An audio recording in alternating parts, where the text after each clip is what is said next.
Alhamdulillah, bersyukur kita kepada Allah Subhanahu Wa Taala dengan limpah izin dan kurniaan daripadanya, dan juga dengan penuh rahmat dan kasih sayang kepada Allah Subhanahu Wa Taala. Pada hari ini 95 orang yang berada di hadapan saya daripada 96 yang register untuk program ini dengan keadaan yang sihat walafiat, walaupun nampak wajah-wajah terpaksa, penuh penderitaan. Selawat dan salam kita kepada junjungan besar Nabi kita Nabi Muhammad SAW, dengan berkat kasih sayang daripada baginda, dengan darah, keringat dan air mata daripada baginda. Sebahagian besar daripada kita di dalam dewan ini mendapat dua nikmat yang terindah, yang cukup bernilai, yang paling mahal dalam hidup kita, iaitu nikmat apa? Nikmat Islam dan nikmat iman. Adik-adik sekalian, sebelum saya melanjutkan bicara pada malam ini, sesiapa yang rasa mengantuk, dipersilakan dengan penuh tafsirnya, tidurlah dengan penuh indah dan nikmat di dalam dewan yang serba sejuk ini. Sebab apa? Tak guna untuk kita memaksa mata yang sebenarnya dah mahu tertutup untuk mendengar perkongsian pada malam ini. Kalau anda nak tidur, tidur. Pinjam bahu kawan. Cuma ada dua perkara yang saya minta. Pertama, jangan berdengkur. Sebab apabila anda berdengkur, anda akan mengganggu kesejahteraan dan keamanan orang lain. Itu yang pertama. Yang kedua, apabila anda pinjam bahu kawan, nama pun pinjam, jangan kotorkan bahu kawan dengan cecair-cecair yang keluar daripada mulut dan hidung anda. Dan saya dimaklumkan anda datang daripada 5 buah universiti, betul? UM? Mana orang ni? Student UM mana? Okay. Bangsa punya orang, bangsa bubble kita panggil. Pernah dengar bangsa bubble? Kalau pernah dengar tu, #YTJT. Okay. UKM mana UKM? Varsity kita. Kau tak payah nak jelas sangat. Okay. Nombor 4 di dalam ranking Asia Tenggara, di bawah US. Universiti yang kedua ditubuhkan di negara kita, Universiti Kebangsaan Malaysia. Kalau dulu siapa yang duduk dekat kolej kediaman, kita tak panggil kolej kediaman, kita panggil kampung mahasiswa ataupun kampung siswa. Sekarang pakai kampus lagi ke? Dah pakai. Dah hilang dah originality dia. Sebab apa? Sebab ikut dengan universiti lain. Dah hilang originality jati diri UKM. Saya tak tahu apa masalah UKM. Dengan Aisyah tak ada. Okay. Dah ada dah? Ada. Itu menunjukkan kementerian sekarang ini di bawah Dr. Zamri Abdul Kadir sangat bagus, dan AC dia baru sangat bagus. Dia buat kerja. Mereka dah buat kerja. Kau orang buat kerja apa? Belajar sungguh-sungguh UKM. Okay? Jangan bikin malu alumni. Okay, UKM. IIUM ataupun UIA. Nampak pun rasa macam segan ni jalan universiti Islam kan. Sebab apa dia juga? Sebab dia tengok UM dengan UKM buat jadi dia pun nak juga. Tapi nampak macam janggal dekat situ Jadi tak payahlah. Kau cakap Allahu Akbar. Tak perlu nak pergi jauh. Dekat dalam kampus saja dah boleh buat jamak takdim dan jamak takhir. Daripada satu marhalah ke marhalah yang lain. Okey, kita ada UIA, kita ada UKM, kita ada UM, UPNM. Aku geram betul ini. Kau jangan beli orang Dah budak baik lah. Dah budak baik. Aku je lah universiti yang tak ada dah ranking tak dia. Adik-adik, tak perlu anda risaukan tentang ranking. Yang penting apabila anda keluar daripada universiti, anda menjadi manusia. Kalau dari UM pun universiti terbaik kat Malaysia pun, kalau keluar tak jadi manusia, apalah guna alumni UM? Contoh. Kita ada UM, UKM, UIA, UPNM. The last university, UPM, Universiti Putra Malaysia. Oh, nampak dia punya apa? Ikhlas tu kan? UPM yang terletak di Serdang. Betul. Dulu kita panggil Universiti Pertanian. Kenapa kau dah tak panggil pertanian lagi? Kenapa panggil Putra kan? Universiti untuk Pertanian untuk rakyat. Pokok yang tengah-tengah dekat pokok dekat atas bukit tu masih hidup lagi ke? Jangan, pokok tu memberikan orang kata apa kenangan untuk generasi milenial seperti saya. Sebab kalau kita dulu ada satu filem, kita suka tengok filem lakonan Farid Kamil dengan Nisa Surhadi, lagi dah budak setan. Dia selalu buat dekat situ. Jadi kami rasa macam terinspirasi dengan UPM ni.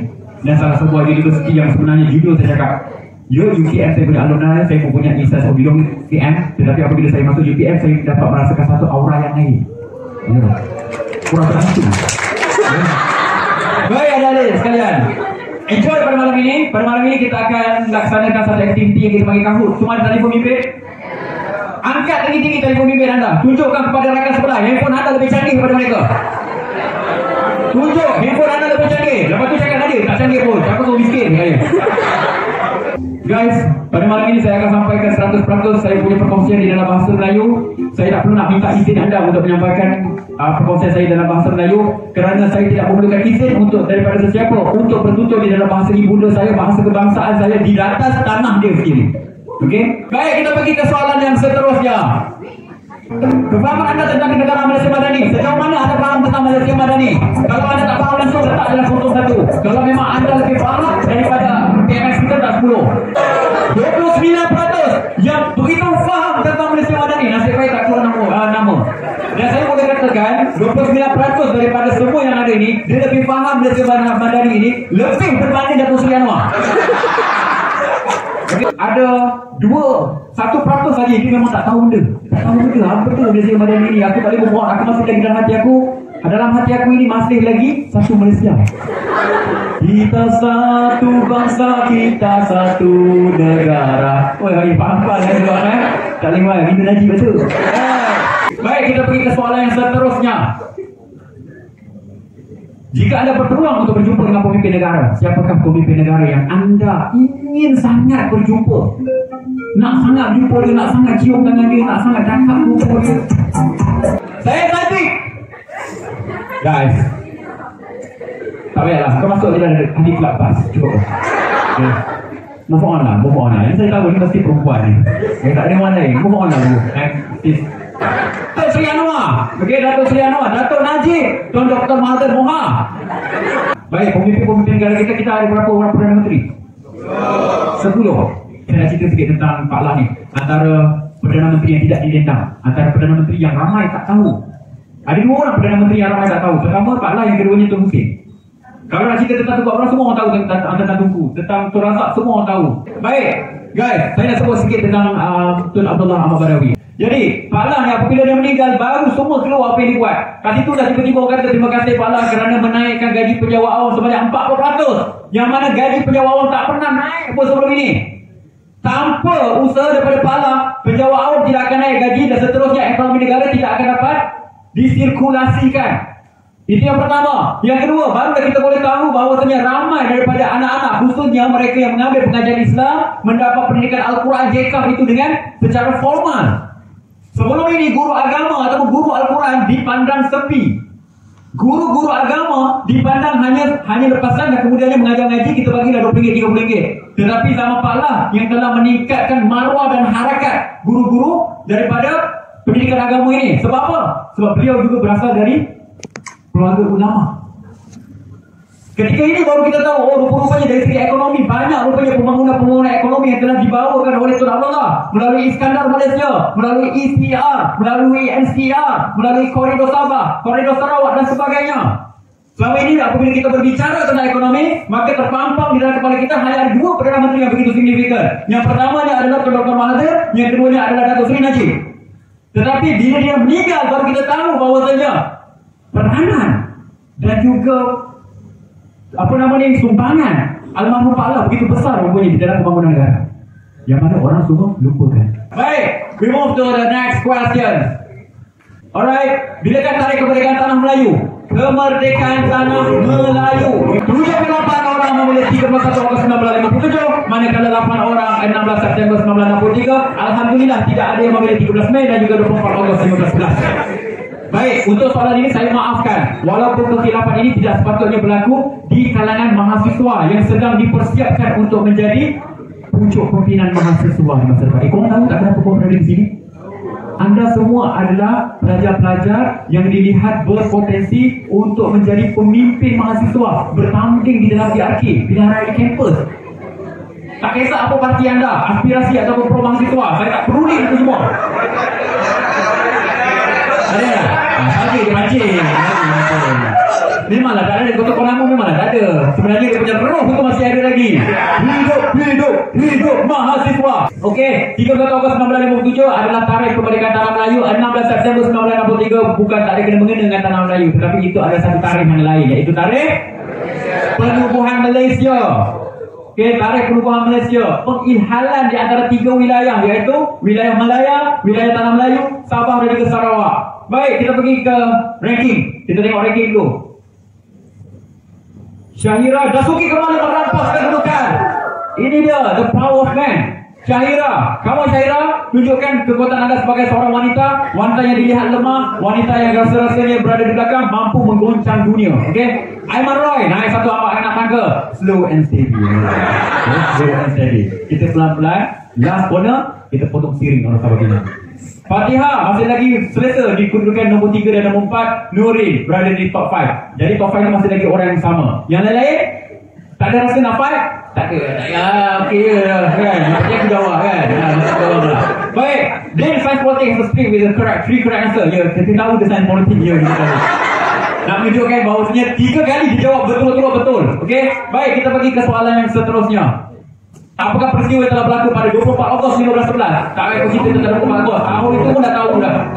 Perjanjian Inggeris Belanda tahun 1824 yang memisahkan di antara wilayah-wilayah Kepulauan Melayu kepada 2 bahagian. Satu bahagian diserahkan kepada Belanda, satu lagi bahagian diserahkan kepada Inggeris. Dan kemudiannya terjadilah pemisahan wilayah dan kekal hingga pada hari ini yang dikenali sebagai Malaysia dan Indonesia.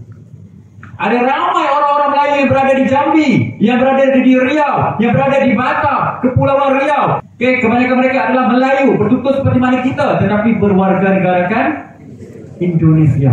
Tidak menyanyikan lagu Negaraku, tak, tetapi nyanyi lagu Indonesia tanah airku. Lain. Ini yang memisahkan kita. Sebab apa terpisah? Kerana adanya penjajah. Kenapa penjajah boleh menjajah kita? Ada sekalian. Kenapa? Guys, penjajahan berlaku kerana kebodohan dan kebobrokan masyarakatnya. Kerana itulah 96 orang ini dihantar kat sini supaya kita tidak mengulangi sejarah yang seperti lama yang dulu. Supaya kita dapat memacu pentadbiran dan kehebatan negara kita di hadapan.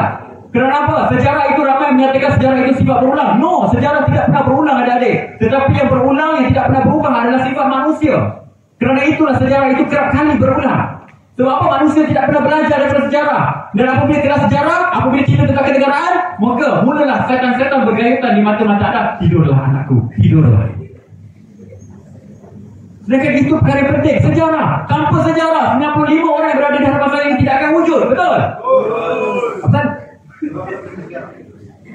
Sejarah pertemuan ibu dan ayah kamu yang dating di bawah pohon mangga, kemudian membibitkan perasaan cinta. Sejarah yang menyatukan mereka dengan tali perkahwinan dan pernikahan yang suci. Sejarah yang telah melahirkan anda ke dunia ini.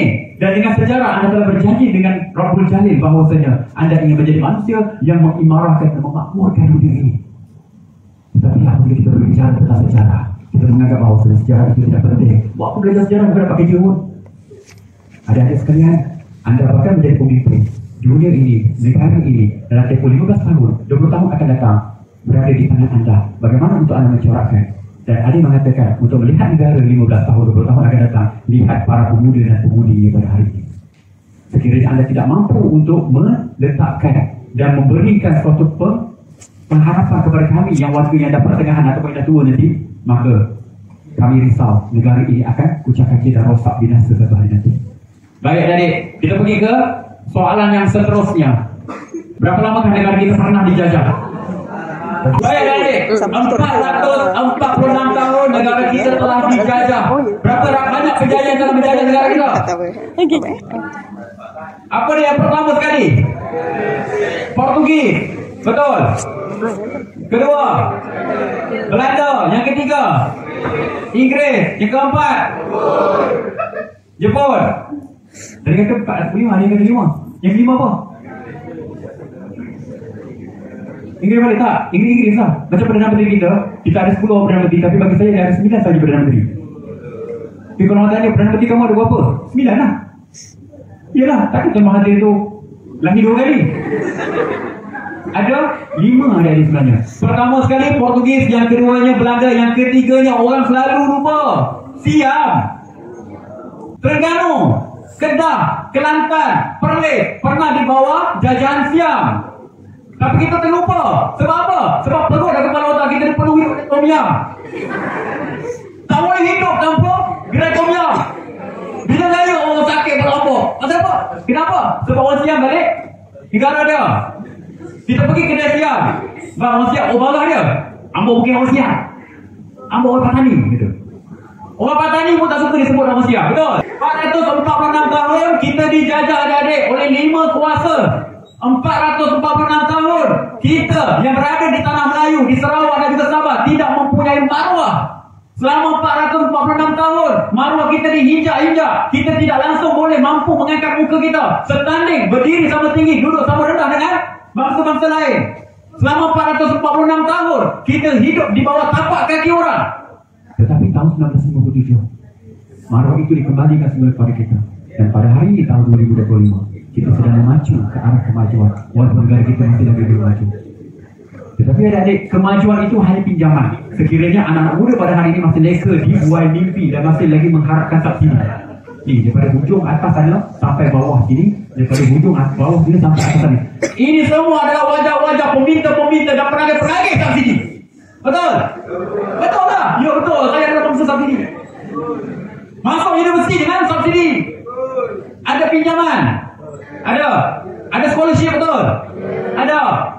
Kalau dapat for flat tak perlu bayar, kalau pinjam marah dan sebagainya. Guys, Sarawak adalah wilayah yang paling kaya dan maju saat ini. Paling maju dan kaya saat ini. Sebab apa? Sebab apa?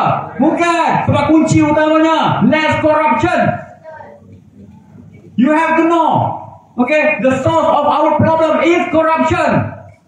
Tanpa corruption, negara kita mampu untuk menjadi negara yang hebat. Tanpa corruption, tidaklah kita 446 tahun berada di bawah tapak kaki penjajah adik-adik sekalian.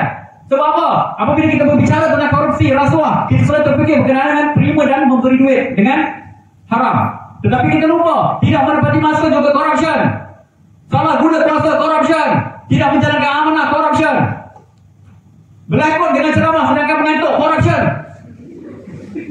Apa sahaja perkara-perkara yang tidak menepati etika itu kita panggil korupsi dan juga rasuah. Korupsi juga ada sebagai pengkhianatan. Penghayatan etika dan peradaban. Kerana itu adalah kunci kepada masyarakat di Malaysia, adik-adik sekalian. Apabila anda gagal untuk memahami sosiologi masyarakat di Malaysia, maka jangan bicara tentang anda mengambil sains politik, sosiologi, international relation ataupun apa saja.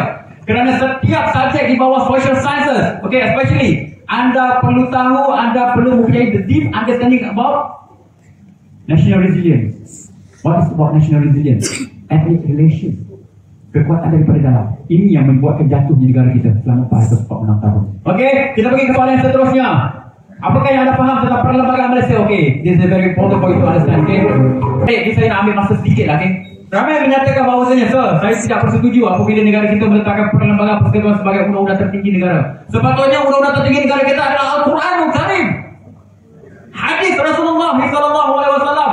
Mengapa perlu untuk kita mengikuti perlembagaan persekutuan yang dibuat oleh penjajah? Betul, melalui Suruhanjaya Ruid. Ini saya nak memperbetulkan berkenaan perlembagaan persekutuan.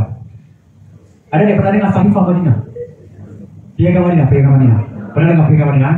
Kenapa Rasulullah SAW sebagai pemimpin agung negara Islam Madinah tidak menggunakan Al-Quran dan hadis sebagai undang-undang tertinggi negara Islam Madinah? Kenapa Rasulullah menggunakan Piagam Madinah ataupun Sahifah Madinah sebagai undang-undang tertinggi? Kenapa? Itu Nabi itu. Kata-kata dia adalah apa yang dimujizatkan ataupun yang diilhamkan oleh Allah. Kenapa bagi dia tidak buat kata, okey, perlembagaan negara kita adalah Al-Quran dan segala apa kata-kata aku. Kenapa Nabi tak macam itu? Adik-adik sekalian, perlembagaan persekutuan kita ada 183 perkara. Sebutkan satu perkara yang against Al-Quran, yang melanggar Al-Quran dan juga hadis. Sebutkan satu. Tidak ada tadi. Kamu study daripada perkara 1, negara ini bernama Malaysia, sampailah perkara 183. Setiap satu itu tidak ada satu pun against Al-Quran. Yang mana saya boleh menyatakan bahawasanya perlembagaan persekutuan adalah manifestasi roh daripada Al-Quran dan juga hadis. Sebab apa? Sebab orang bukan Islam tak baca Al-Quran. Orang bukan Islam tak faham hadis. Mereka hanya faham perkara-perkara yang kita dah terjemahkan dengan bahasa yang mudah. Kerana itu Rasulullah SAW menurunkan Al-Quran, hadis, kemudiannya dia adjust supaya orang-orang bukan Islam yang berada di negara Islam Madinah boleh ikut, boleh faham, boleh hayati perlembagaan Madinah itu. Sebab baginda, intinya apa yang target adalah semua orang faham, hayati dan ikut Piagam Madinah itu. Adik, kalau orang sebut pelbagai persekutuan inilah sebenarnya roh Islam. Yang mana fundamental daripada pelbagai persekutuan ini datang daripada dua perlembagaan, iaitu perlembagaan Johor dan juga perlembagaan Terengganu. Perlembagaan Negeri Johor ataupun kita panggil Undang-Undang Tubuh Negeri Johor. Undang-Undang Tubuh Negeri Johor 1895 adalah undang-undang bertulis pertama di dalam negara kita. Yang kedua adalah Undang-Undang Tubuh Negeri Terengganu. Mana orang Terengganu yang tadi tu? Tahu nama apa? Ya. Apa nama Undang-Undang Tubuh Negeri Terengganu? Ittikan al-muluk bi ta'dil suluk. Ittikan al-muluk bi ta'dil suluk pada tahun 1905, 10 tahun selepas Undang-Undang Tubuh Kerajaan Negeri Johor. Jadi ini adalah dua undang-undang yang menjadi base kepada penubuhan perlembagaan persekutuan. Yang mana kedua-duanya Undang-Undang Tubuh Negeri Johor dan juga Undang-Undang Tubuh Kerajaan Negeri Terengganu diambil daripada hukum kanon Melaka. Diterjemahkan. Hukum kanon Melaka ni ambil daripada mana? Al-Quranul Karim. Adik-adik, apa pun terjadi kepada kita, inilah satu-satunya negara kita yang perlu kita pertahankan. Bidang saya international relations.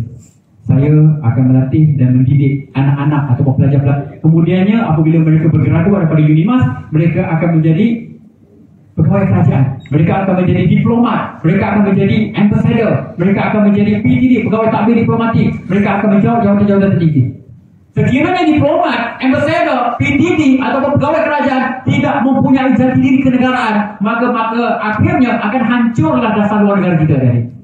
Assalamualaikum, salam sejahtera. Berjumpa lagi pada hari esok. Bye-bye.